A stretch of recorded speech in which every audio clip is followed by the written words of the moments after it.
राज्यामध्ये मुख्यमंत्री समृद्ध पंचायत राज अभियानासाठी व्यापक स्वरूपामध्ये राबवण्यात येत आहे। पाटण तालुक्यातील माण्याचीवाडी ग्रामपंचायतीनं विविध वेशभूषा आणि गावचे सरपंच रवींद्र माने यांनी स्वतःच्या चारचाकी गाडीवरती संपूर्ण अभियानाची माहिती साकारून वेगळ्या पद्धतीनं या अभियानाचा शुभारंभ केला। अभियानातील मुद्द्यानुसार मानवी वेशभूषा आणि अभियानाची चित्रबद्ध गाडी आकर्षण ठरली।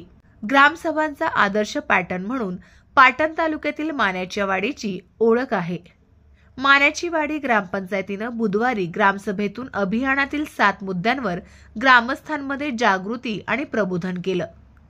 अभियानाची पार्श्वभूमी नागरिकांना समजवण्यासाठी शासन आदेश आणि त्यातील सर्व मुद्दे या गाडीवर चित्रबद्ध केले होते।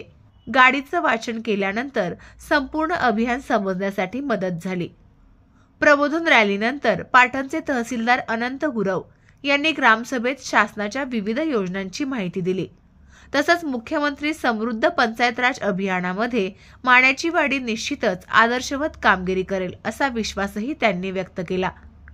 यावेळी सरपंच रवींद्र माने, सदस्य दिलीप गुंजाळकर, लता आसळकर, निर्मला पाचपुते, मनीषा माने, सीमा माने, ग्रामपंचायत अधिकारी अनिल चव्हाण, पोलीस पाटील विकास माने, तंटामुक्त समितीचे अध्यक्ष दादासाहेब माने, अधिकराव माने, विठ्ठल माने आदींची प्रमुख उपस्थिती होती।